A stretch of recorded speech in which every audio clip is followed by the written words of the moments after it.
So, welcome to Authors Radio, amplifying voices, inspiring the world. I'm your host, Alba Mireles, and I'm really happy to have a special guest with me today, Mr. William Charles, author of the book Strategic Planning for the Golden Years.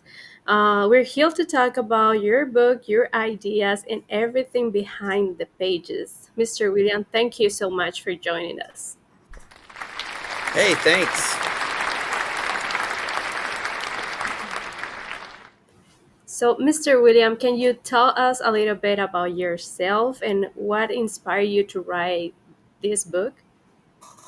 Yeah, so this book has been about a 10-year journey for me. About 10 years ago, my wife's grandfather came to live with us, and he had dementia and Alzheimer's, and we had to help take care of him and find care for him. And if you've ever had anybody go into a memory care unit, they're anywhere from $4,000 to $6,000 a month. So finding the financial resources to help pay for it. And so during all that, we learned that he was a Korean War vet, but he didn't even remember being in the army because of his Alzheimer's. So it took a lot of time to get that information and be able to get the resources. So unfortunately, like with all Alzheimer's patients, Tony passed away. So, I kind of filed that experience back in the back of my head. And then a couple of years later, my mom got diagnosed with stage 4 pancreatic cancer, and that's just a horrible disease. And mom passed away not soon after that. But we were actively doing hospice when my sister looked at me and I looked at her and we went, "Does mom have funeral arrangements?" And we were like, "I don't know." And so we had to stop doing hospice to, sorry, excuse me, uh, Bless to uh, you. to put funeral arrangements together for mom. And so that was very stressful. And so then about a year later, one of my uncles passed away, and I'm standing at the funeral, and his wife, my aunt, was saying, "Oh my God, I don't know where the checkbook is. I don't know how to pay the mortgage. I don't know where any of the bills are. I don't know where our money is." And my cousins were like, "It's okay, mom, we'll help you. We got this." And it took them about a year to kind of put everything together. And then um, and then during the pandemic, I was a firefighter EMT during the pandemic, so we would go into people's houses. They were in respiratory failure, they were in bad shape, they were by themselves, and we would just grab their purse and their phone or their wallet and take that all to the hospital, and we'd like go into the ER and go, "Here you go, here's the person, we know nothing about this person, here's their stuff." And um, and so filed that away. And then about 2 years ago, my dad had a heart attack. And it was like a light bulb went off in my head. I'm talking to my sister and I'm like, "What do we know about dad?" And she's like, "Well, what do you mean?" I'm like, "Well, I know dad was a Vietnam vet. Does he have VA benefits? He used to work for the utility company. Does he have a pension? Does he have long term health insurance?" And my sister's like, "I don't know any of that." So I sat down that night and wrote out 168 pages of questions that I thought would be important for us to know. And that became the basis of this book. And it's a fill in the blank workbook. It's 8.5 by 11. And you take it, you sit down with your loved one, and you open it up. And the first thing it asks is name, address, and you just start filling out the questions. And the idea is when your loved one can no longer advocate for themselves, and the doctors and nurses and case managers are asking you questions, there's the answers. Yeah, that's very important, and you cover a lot, like financial, emotional, social planning. Like, which part do you think people overlook the most?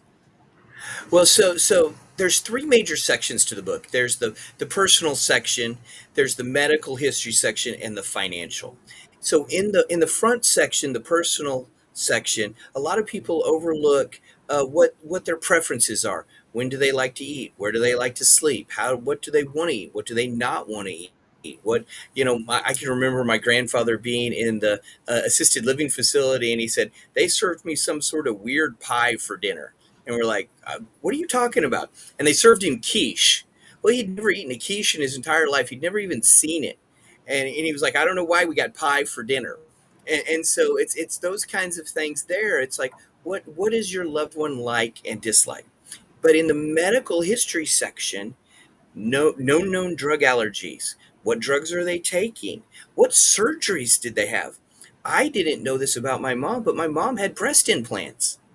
And so if somebody had asked me if my mom had plastic surgery, I would have said no. But my older brother, who's a few years older than me, went, "Oh yeah, I remember when mom got breast implants." So he would have been a yes. So it's learning those things about the person and their medical history. And then in the last section, the financial section, this is one of the more difficult sections, especially with the silent generation, the children of the Great Depression. They don't want to talk about money. They don't want to talk about where it is. They don't want to talk about any of that stuff. So this section being at the end is designed for the fact that you've taken them through two sections of the book and they're comfortable now putting this information out. But where do they have their money? What bank? What bank accounts? Do they have a safety deposit box? My generation doesn't do safety deposit box, but my parents have one. I wouldn't know that unless somebody told me. And what properties do they have? What cars do they have? What assets do they have that you may not know about? And so it's those kinds of things. It's the what you don't know about that you're trying to learn. And in the end, you don't want to take over the life of your mom or your dad or your loved one. All you want to be able to do is to advocate for them. Yeah, and for me, I have a question like, what strategic planning for golden years? This book, what means to you, like personally? Well, so strategic planning for the golden years, what it really means to me is taking the stress out of a really stressful situation. So if you've ever been in the hospital with a loved one and they're trying to recover and it's stressful and people are asking you a ton of questions, the last thing you want to be able to have to say is I don't know a dozen times. And I've been there. I had a son go into the hospital and it was like, oh my God, I don't know, and at a certain point you just like throw up your hands and go, okay, give me 5 minutes. But with strategic planning for the golden years, with the workbook, you don't have to say I don't know. You can open it up. It's laid out in such a way that when they start asking you medical history questions, you can flip right to that section of the book. And it's all about reducing the stress in that situation. And for example, who did you write this book for? Like, who do you hope reads it? Like for me, I was like, oh my god, I'm late. I don't know about these things. I was like, I'm gonna answer I don't know to all those questions, but you told me, okay, relax. This is for probably your parents, right? So I was like, Mhm. okay, got it. Like now I understand. So our target market for this book is really Gen Xers, late baby boomers. So anybody that's born between about 1960 and about 1980, 85, because our parents or grandparents are going into this. They're retiring. They're going into end of life cycles. They're going to have health issues. It's those people that need to be going through this. So I jokingly have this little story that I tell everybody. If you remember when you were 14 years old, your mom and dad set you down and talked to you about the birds and the bees. Well, now you're 54 years old, and it's time for you to sit down with your parents and say, look, mom, dad, loved one, at some point, I'm going to have to advocate for you. You're not going to be able to speak for yourself. You're not going to be able to take care of yourself, and it's going to fall on me. I don't want to take over your life, but what I want to do is make sure I get you the best care that you've paid for, you've earned, and you deserve. And so that's the opening part of the conversation. And know that while the book is not long, it's not a one night conversation. This is a conversation that you're going to have to come back to multiple times over 1 to 3 month time frame, depending on how much you have to fill out. So just know that this is a sprint. This is a marathon, not a sprint. And like, what are the most important lesson or tips in your book? Like, did you consider this is important for me to know? Some of the most important things is in the medical history. No known drug allergies. What drugs are they taking? Who are their doctors? Those things are very important because if you end up in the hospital, they're going to start asking you, well, who's their primary care doctor? Who is their oncologist? Who is their cardiologist? And those things. And then post hospital, when you get into a facility, they're going to talk to you about vision and dental and those things. And those things are important to know. And it's all about making sure that you have quality of life. If your mom or your dad is relatively young, 75, 80 years old, and they're in good health, and they have a stroke or they start having Alzheimer's, they could live for 5 to 10 more years. So being able to know what their preferences are and know who they are dealing with now will help you immensely. And I have another question. Like, what is the biggest challenge you face as an author now? Like, how you overcome them? So the biggest challenge I'm facing as an author right now is getting my book out there to people, because for the most part most people don't know that this is going to be a problem until they're in it.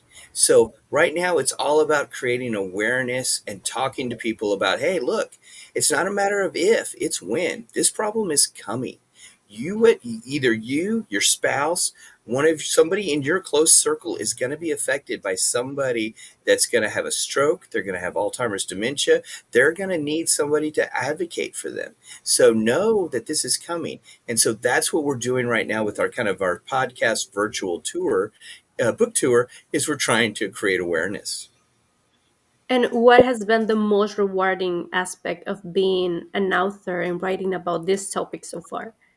So the most rewarding part about it has so far has been those conversations you have with people face to face, and you're talking to them, and they're like, "I'm struggling with my mom. I don't know what to do." And you're like, "Hey, I have a book.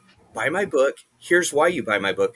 And they open up their phone, they go to Amazon, and standing right there in front of you, they order the book. And then you see them a couple of days later, and they're like, "I got my book, and oh my God, it's great. This is it's helping me with this and that." And it's really organizing these thoughts that I had all over the place. But then they come back and say, "But you know what? I opened it up to chapter 3, and it was all about passwords to Facebook and Google and banks. We hadn't even thought about talking to mom or dad about their passwords." And it's like those things that people are like, I thought we were doing really great, but then we didn't think about this or that. So yeah, that's been some of the most fun of it. Yeah, because sometimes the topic, there's like a, you don't want to talk about that, right? So that moment. So it's hard to start that conversation. But I think it's a lot about communication, right? And like another questions, can you talk us through your typical writing process? Like, do you have any unique ritual or habits that help you to write? So I suffer from ADHD and dyslexia. So writing for me is super painful. But it's really kind of funny. The night after I talked with my sister and I just sat down, and it was a yellow pad of paper and a pencil, and I was just sitting there writing down questions, and 5 6 hours go by and I don't even notice that's gone by. And that was the core of the workbook. And then I had to go write the forward and the afterwards, because both of those are really important in this book. Tell you how to use it, when to use it, and then the end of it talks about what you need to do next.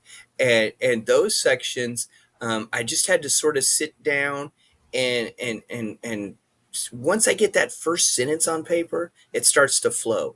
But it's that first sentence, getting that just the way I want it, and that can take a week, 2 weeks to get that first sentence right, and then after that, it just kind of goes. But it's definitely a slower process. But I will tell you, the other slow process is talking with your parents. Because, like, my dad is a member of the silent generation. You don't talk to him about money. You don't talk to him about it's a very taboo subject. So I just had to take a copy of it to him and give it to him and say, "Here, read this." And then I would go back and talk to him about it. And then I would go back and talk to him a little bit more about it. And he slowly started to do it on its own. So know that even if you get a big no or a big pushback from your loved one, it's important. Leave a copy with them. Let them work through it themselves.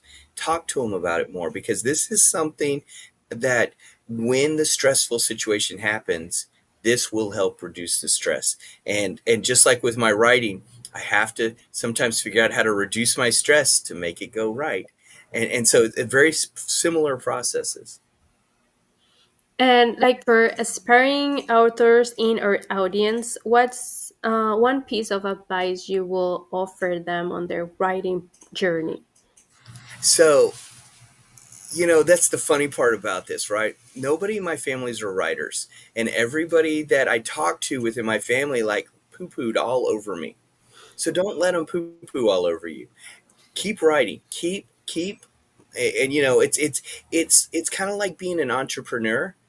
You're going to write bad books, and you're going to write bad sentences, and you're going to write bad paragraphs, and your storylines are going to be horrible.